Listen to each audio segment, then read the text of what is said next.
അപ്പൊ ഏതായാലും നമ്മള് ടൂൾസ് എല്ലാം എടുത്ത് റെഡിയായിട്ട് ഇറങ്ങാൻ തുടങ്ങുക. നമ്മുടെ പണി ആരംഭിക്കാൻ പോവാ. മക്കളെ അറ്റാക്ക് ചെയ്യാൻ പോവാ. ആരെയാണ് മനസ്സിലായല്ലോ?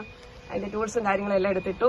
അങ്ങോട്ട് പോവുക, വലിച്ചു പറിക്കാൻ പറ്റാത്തത് ഇതുകൊണ്ട് പറിക്കും. ഇപ്പൊ ചോദിക്കും അങ്ങ് മമ്മട്ടി വെച്ച് കളച്ചാൽ പോലും കളയ്ക്കാൻ പറ്റില്ല. കാരണം ഇത് വേണ്ടിയതുകൊണ്ട് നമ്മൾ കളിക്കുമ്പോൾ ചിലപ്പം എല്ലാത്തിന്റെയും കൂടെ മൂടി കയറി വന്നാലോ ഇളകി വരും. അതുകൊണ്ട് അങ്ങനെ ചെയ്യുന്നില്ല. അപ്പൊ മക്കളി കൈ കൊണ്ട് കുറച്ച് പറിക്കുക, ബാക്കി പറ്റുന്നിടത്തു നിന്നൊക്കെ കളച്ചെടുത്ത് അത് കഴിഞ്ഞിട്ട് പിന്നെ നല്ല ചെടികൾ സൈഡിൽ നിർത്തിയിട്ട് അതിനനുസരിച്ച് നമ്മൾ ഇതെല്ലാം ചെയ്യണം. അപ്പം അങ്ങനെ നമ്മുടെ കിളയ്ക്കുന്ന പരിപാടി തുടങ്ങി. നല്ല വെയിലുമാണ്. ആ സമയത്താണ് ഞാൻ കിളയ്ക്കാൻ ഇറങ്ങിയത് കേട്ടോ. നല്ല വിയർത്തൊഴുകുക. എന്നാലും നമുക്ക് പണികൾ തീർക്കണമല്ലോ. നമ്മൾ ചെയ്യാനുള്ള ആ ഒരു സ്പിരിറ്റിൽ അങ്ങ് ചെയ്തു പോവാം. പക്ഷെ പിന്നെ ഒരു കാര്യമുണ്ട്, ഈ പറിച്ച ചെടിയിലെല്ലാം മണ്ണ് കളയാൻ പറ്റും. നമ്മൾ കാശ് കൊടുത്ത് വാങ്ങിച്ചിട്ട മണ്ണല്ലേ. അപ്പോൾ ഈ മണ്ണ് മുഴുവൻ തട്ടി അതിനകത്ത് ഇട്ടിട്ട് പിന്നാണ് അത് മുഴുവനും എല്ലാം എടുത്ത് ഗാർബേജിൽ കളയുന്നത്. നമ്മൾ മണ്ണ് ഒട്ടും കളയാൻ പറ്റത്തില്ല. കണ്ടോ, എല്ലാം നമുക്ക് വേണ്ടിയ ചെടികൾ മാത്രം നിർത്തിയിട്ട് ബാക്കിയെല്ലാം പുല്ലെല്ലാം പറിച്ച് ഞാൻ കിളച്ചു. കാരണം ഇപ്പം വേറെ മണ്ണിടുന്നില്ല. കിളച്ചത് ഇങ്ങനെ കിടക്കട്ടെ 2 ദിവസം. ഈ അടിയിൽ വേരും അങ്ങനെയുള്ള സംഭവം എല്ലാം ഇങ്ങനെ കിടക്കുമല്ലേ.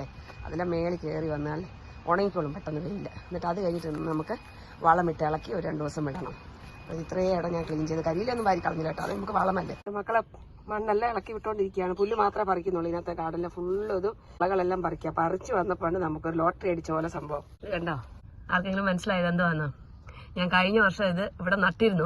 അതിന്റെ ഏതോ ഒരെണ്ണം ഇവിടെ കിടന്നത് ഈ വർഷം കിളിച്ചു വന്നു. അപ്പൊ ഇനി ഈ വർഷം മുതൽ ഞാൻ ഒരു സെപ്റ്റംബർ ഒക്ടോബർ ഒക്കെ ആകുമ്പോഴേ ഇതിന്റെ 3-4 ചെറിയ പാർട്ടുകൾ ഇവിടെ കൊണ്ട് നട്ടു വെച്ചാലേ നമുക്ക് ഓട്ടോമാറ്റിക്കാ കിളിച്ചു വന്നോളും. ഉരുളക്കിഴങ്ങ് തന്നെ കിളിച്ചു വന്നോ. ഭയങ്കര സർപ്രൈസ് ആ കേട്ടോ. ഈ കമ്പ് വെച്ചിരിക്കുന്നതെല്ലാം പിന്നെയും കിട്ടി. 1, 2 ഒന്നല്ല 3-4 മൂട് കിട്ടി കേട്ടോ. കഴിഞ്ഞ വർഷത്തെ എവിടെയോ കുഞ്ഞു ഉരുളക്കിഴങ്ങ് അടി കിടന്നത് നമ്മൾ കാണാതെ അത് കണ്ടിപ്പോ കിളിച്ച് കയറിയിട്ടുണ്ടോ. ഇപ്പൊ തമാശ എന്താണെന്നറിയാമോ? ഒന്ന് മാത്രമല്ല പിന്നെയും കിട്ടിയതാ ഉരുളക്കിഴങ്ങ്. ഇനി ഒരെണ്ണം കിളിച്ചു വരുന്നു. അടിപൊളി. അപ്പൊ എന്തായാലും 2-3 കിലോയ്ക്കുള്ള ഉരുളക്കിഴങ്ങ് നമുക്ക് കിട്ടാൻ ചാൻസ് ഉണ്ട്. ഹൈഡ്രാഞ്ചിയ അതിന് എല്ലാ വർഷം തന്നെ വന്നോളൂ. നമ്മുടെ മുന്തിരി വളമെല്ലാം ഇടണം. പുല്ലെല്ലാം പറിച്ചെടുക്കുക. 2 ദിവസം വെയിൽ കൊണ്ട് കഴിഞ്ഞിട്ട് അതെന്തിനാന്ന് ചോദിച്ചാല് ഏതെങ്കിലും ഒരു വേര് 1-2 അടിയിൽ പോകും. അത് പിന്നെ അടുത്ത വർഷം പിന്നെയും കിളിച്ചു വരും. അതുകൊണ്ടാണ് മക്കളെ കേട്ടോ ഇങ്ങനെ ചെയ്യുന്നത്. പിന്നെ വളമെല്ലാം കൂടെ മിക്സ് ചെയ്ത് 2-3 ദിവസം ഇട്ടിട്ട് പിന്നെ നമ്മൾ അങ്ങോട്ട് ചെടികൾ നടണം. ഈ 4-5 തൈ കടയിൽ പോയി വാങ്ങിക്കണം, എന്നാലേ ഒക്കത്തുള്ളൂ. നമ്മുടെ ഇതിന് കിളിച്ചു വന്ന ഒരു വരുമാകുമ്പോഴത്തേക്ക് ഇവിടെ പാതി വെയിലാവും. പിന്നെ ഇവിടെ ഒരു കാര്യമുണ്ട്, വെയിൽ വന്നു കഴിഞ്ഞാൽ ഒറ്റ മനുഷ്യനും വീട്ടിലിരിക്കത്തില്ല കേട്ടോ. എന്ന് പറഞ്ഞാൽ വെളിയിൽ പോകുമ്പോഴല്ല, വീട് ക്ലീനിങ്, വീടിന്റെ മണ്ടഭാഗം, പിന്നെ വെളിയിൽ ചുറ്റപ്പെടുക, ചെടികൾ നടുക, മണ്ണ് ക്ലിയർ ചെയ്യുക, തൂത്തുവാരുക എന്ന് വേണ്ട എല്ലാ സംഭവങ്ങളും എല്ലാവരും. അതൊരു പ്രായമൊന്നുമില്ല, എല്ലാവരും കേട്ടോ. ഇതിനിടയ്ക്ക് വേറൊരു കാര്യം കൂടെ പറയാം മക്കളെ ഞാൻ.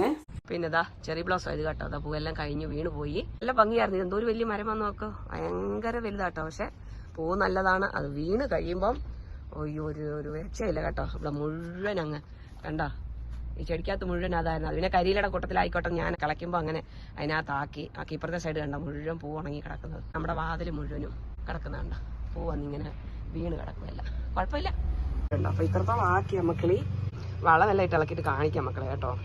ഇന്നത്തെ വീഡിയോ ഇതാണ്. അടുത്ത നല്ല വീഡിയോ ആയിട്ട് വരാമേ. പെട്ടെന്ന് വരാം മക്കളി കേട്ടോ.